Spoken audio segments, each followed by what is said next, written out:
ప్రియులారా, బాగున్నారా? దేవుని వాక్యాన్ని క్రమంగా చదువుచున్నారా? ప్రార్థించుచున్నారా? నేటి ధ్యాన వాక్యము 59వ కీర్తన 17వ వచనం. దేవుడు నాకు ఎత్తైన కోటగాను కృపగల దేవుడుగాను ఉన్నాడు. దేవుడు మనకు ఎత్తైన కోటగా, కృపగలిగిన దేవుడుగా ఆయన ఉన్నాడు. పూర్వము రాజులు దుర్గములను నిర్మించేవారు. ఎత్తైన కొండల మీద తమ కోటలను నిర్మించేవారు. అలా ఎత్తైన ప్రదేశంలో వారు కోటలను నిర్మించడానికి కారణం ఏమిటంటే, అవి భద్రతతో కూడినటువంటివి. శత్రువులు కింద నుండి తమ మీదకు దాడి చేయడానికి వారు పైకి వస్తూ ఉండగా, ఆ పైనున్నటువంటి కోట మీద నుండి వారు రాళ్లను దొర్లించితేనే శత్రువులు నశించిపోతారు.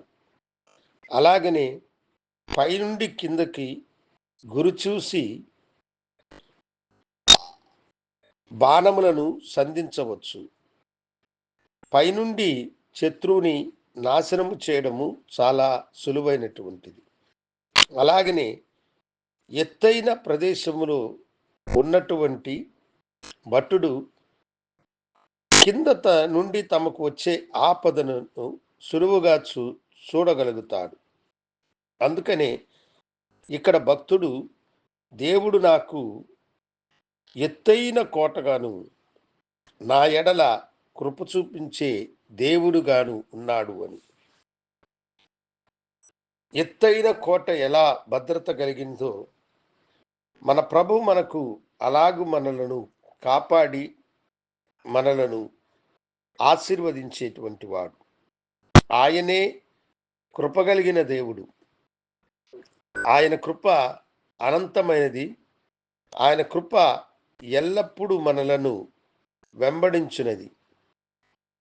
మెట్టలు తొలగినను, పర్వతములు తత్తరిల్లినను, నా కృప నిన్ను విడిచిపోదని చెప్పిన గొప్ప దేవుని కృప మనకు తోడుగా ఉండి మనలను ఆశీర్వదించున్నది. ఆ కృపే ఈ లోకమునకు శరీరధారిగా వచ్చి మనందరి కొరకై ప్రాణము పెట్టి తిరిగి లేయడం ద్వారా అది ఎంత ఉన్నతమైన, మహోన్నతమైన కృపో ఈ లోకానికి తెలియచేసింది. దేవా, నీవు నాకు ఎత్తైన కోటగాను కృపగలిగిన దేవునిగా ఉన్నందుకై నీకు వందనాలని ప్రభుని ఎల్లప్పుడూ మనసారా స్తుతించండి. ఆయన సన్నిధి మీకు తోడుగా నీడగా ఉండి మిమ్మలను ఆశీర్వదించునుగాక. ప్రార్థించుకుందాం. దేవా, నీవే మాకు ఎత్తైన కోట, కృపగలిగిన దేవునిగా ఉన్నందుకై మీకు వందనాలు చెల్లిస్తూ యేసు నామమున అడిగి వేడుకొంచున్నాము తండ్రి. ఆమేన్. శుభోదయం. ప్రభు మిమ్మలను దీవించునుగాక. ఆమేన్.